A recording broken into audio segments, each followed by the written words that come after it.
Parce que, regardez un peu. La Bible dit quoi? La Bible dit dans le livre de Galates chapitre 2, le verset 20, si je vis, ce n'est plus moi qui vis, c'est Christ qui vit en moi. Or, en Christ regorge, bien-aimé, la santé, la paix, la vie, la victoire, le triomphe, tout ce que tu peux imaginer de positif, bien-aimé, regorge, se trouve en Jésus-Christ. Et la Bible te dit que c'est Jésus-là, bien-aimé, est où? Est en toi. Et s'il est en toi, bien-aimé, tu peux construire aujourd'hui ton univers. Tu peux construire aujourd'hui, bien-aimé, ton miracle. Rien n'est impossible. Regardez un peu. La Bible dit quoi? Moïse ne pouvait pas parler devant Pharaon. Amen, amen. Moïse ne pouvait pas parler devant Pharaon. Mais lorsque Moïse a été mis à part et Moïse a reçu la gloire de Dieu, l'approbation de Dieu sur sa vie, le Seigneur lui a dit, va, dis à Pharaon de lâcher mon peuple. Amen, amen. Moïse est parti. Lorsque Moïse est arrivé, bien aimé, qu'est-ce qui s'est passé? Il y a eu une discussion entre Pharaon et Moïse. Et Moïse lui a dit, je viens de la part de l'Éternel. Amen, amen. Laisse partir le peuple de Dieu. Moïse au préalable ne pouvait pas le faire. Même l'armée de Pharaon qui était là, déployée, personne ne pouvait avoir l'idée de prendre le peuple pour pouvoir l'exterminer. Toi, tu es qui pour t'arrêter devant Pharaon pour lui dire, laisse partir le peuple de Dieu? Qui, bien aimé, à l'instant T, on va te mettre à mort. Mais à cause de ce qui en Moïse est grand, à cause de ce que Moïse a l'approbation de Dieu, à cause de ce que Moïse est mandaté par l'Éternel, bien aimé, Pharaon ne pouvait rien faire. Aucun garde ne pouvait lever l'épée contre Moïse. Quelqu'un va se lever, tu n'as pas Christ en toi, tu vas t'élever, tu vas venir t'arrêter. Ah, monsieur le président, ce que vous êtes en train de faire, ça ne me plaît pas. Tu n'as pas rentré à la maison. On ne va plus te voir. Toi, tu es qui? Mais bien aimé, il est donné seulement à celui qui a l'onction de Dieu. Celui qui a Christ. Quand il s'arrête, bien aimé, on cherche à écouter ce qui sort de sa bouche. Amen, amen. Tout le reste là, on ne fait rien à ça. Amen, amen. On ne fait rien à ça. Pour te dire, vous allez voir, il y a des portes qui vont s'ouvrir à certaines personnes. Mais on se pose la question, pourquoi cette porte s'ouvre à telle personne? Nous, on vient, et puis la porte ne s'ouvre pas. Mais bien aimé, vous n'êtes pas la même chose. Il y a quelque chose en lui que toi, tu n'en as pas. La Bible dit que Christ en lui, l'espérance, la gloire. Alléluia. Christ en lui, l'espérance, la gloire. Christ en lui, l'espérance, bien aimé, du succès. Dont le succès l'accompagne. C'est une approbation, c'est une onction. Amen, amen, c'est sur lui. Quand il se déplace, il arrive quelque part, bien aimé, même qu'il connaisse la personne, il ne connaît pas. Déjà, on adopte, on cherche déjà à le recevoir. On va dire, mais quelle facilité. Je vais faire comme lui. Mais en faisant comme lui, tu es en train t'inscrire dans le faux. Ça va risque de te coûter des bonbons. Alléluia. Amen. Donc la Bible dit, chrétien, il est en toi. Amen, amen. Il est en toi. Et cet homme qui est en toi, ce Dieu qui est en toi, cette divinité qui est en toi, bien aimé, est quelque chose, ou du moins quelqu'un, que personne ne peut pas freiner dans tout ce qu'il décide de réaliser dans ta vie. Amen. Gardons espoir en lui. Plaçons notre confiance en lui. Croyons en lui. La Bible dit qu'il s'est fait chair. Le Verbe venu sur la terre. La parole. Alléluia. Il nous a donné ses promesses. Et ces promesses-là, bien-aimés, nous devons croire en elles. Parce que Christ en nous, c'est la parole qui est en nous. Nous avons la parole, nous devons proclamer les choses. Alléluia. Amen. Nous devons proclamer les choses. Pour que ces choses arrivent. Aujourd'hui, on n'a pas besoin d'aller au fétichisme. On n'a pas besoin d'aller au maraboutage. Aujourd'hui, on n'a pas besoin de vendre son âme. Parce que bien aimé, même le fétichisme a besoin de Jésus-Christ. Même les marabouts ont besoin de Jésus-Christ. Ce qui en toi est grand que le fétichisme. Alléluia. Et grand. Amen, amen. C'est grand. On va dire non, écoutez. Bien aimé, si aujourd'hui ta situation stagne, ta situation ne demeure pas vraiment, tu pas de changement dans ta situation, quelque part, ça dépend de toi. Amen, amen. Ça dépend de toi. Amen. Parce que regardez, tu ne réalises pas ce qui est en toi. Tu ne connais pas le potentiel qui a été posé en toi. Tu ne sais pas qu'il y a un dépôt en toi. Tu ne sais pas. Regardez. L'onction. Regardez un peu. La Bible dit quoi? Dans le livre de Luc, chapitre 8, le verset. Combien là? 22. On nous dit quoi? Jésus dit à ses disciples, allons de l'autre côté. Allons de l'autre bord. Amen. Et voilà qu'il décide de traverser l'eau. En partant, il y a eu des turbulences.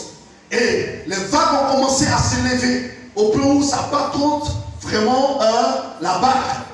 Donc, les flots étaient tellement hauts et les gens qui étaient là, les disciples qui étaient avec Jésus, sont pris de frayeur.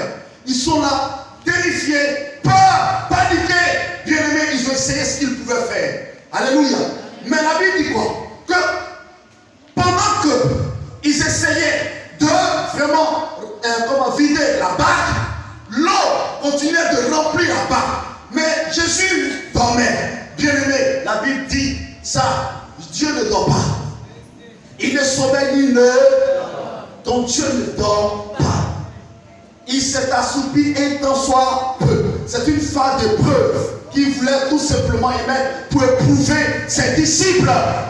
Alléluia. Amen. Donc, vu la taille de la situation qui était vraiment qui prévalait, ses disciples, qu'est-ce qui lui est arrivé? Ses disciples, saisis de panique, de frayeur, ils ont oublié qu'ils étaient avec le Tout-Puissant.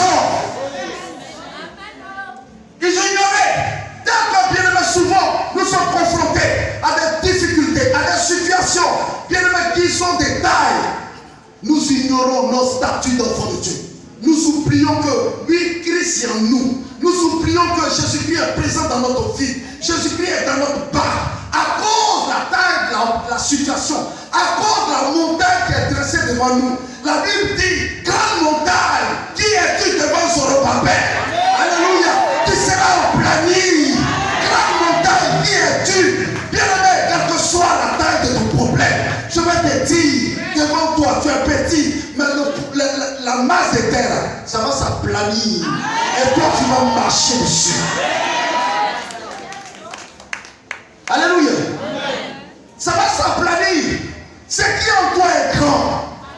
Amen, amen. Ce qui en nous est grand. Nous ignorons parce qu'on est là. Nos yeux sont rivés, nos yeux sont fixés, focalisés sur ce problème-là. Hey, j'ai un problème. Non. Les problèmes arrivent pour que la gloire de Dieu s'explose. Alléluia. Pour que la gloire de Dieu s'explose. Pour faire de toi un témoin oculaire, un témoin vivant, un témoin bien-aimé de sa parole. Pour dire Dieu ne se dédie pas. Il n'est pas fils de l'homme pour mentir. Ce qui est sorti émane de sa bouche. Il fait sur son accomplissement. Alléluia. Alléluia. Alléluia. Si le problème t'avale, regardez un peu, j'ai élevé des cobayes. Quand on allait chercher la nourriture pour les cobayes, c'est-à-dire les herbes, on mettait sur les cobayes. J'ai dit, voici la taille. Les cobayes sont en bas. Je vous dis, ils bouffent, ils rongent. Arrivé un moment, l'herbe qui avait une grande taille, l'herbe finalement se retrouve en bas des cobayes. Alléluia. Ton problème n'a qu'à t'engloutir. Les difficultés n'ont qu'à t'engloutir. Mais laisse-moi te dire, bien aimé, tu seras au-dessus des problèmes. Tu seras au-dessus des problèmes. Parce que Christ est en toi. Oui, l'onction est en toi. Ça vous dit que quoi? Si l'onction est en toi, l'espérance, bien aimé, de la victoire. Alléluia. L'espérance de la victoire. Ça vous te dit, bien aimé, dans notre vocabulaire, ne doit pas figurer certains mots. Ça n'existe pas. La stérilité. Bien aimé, aujourd'hui, le manque de joie, bien aimé, ne doit pas figurer dans notre vocabulaire. Amen, amen. Parce que si Jésus est en nous, il n'y a point de stérile. On ne connaît pas de stérilité. Alléluia. Parce que la présence de Dieu dans notre vie donne naissance à toutes ces cellules qui sont mortes à tous ces organes qui étaient touchés quelque part. Ces organes-là, Dieu redonne la vie, communique la vie à ces organes. Et à nouveau, bien-aimé, il devient productif.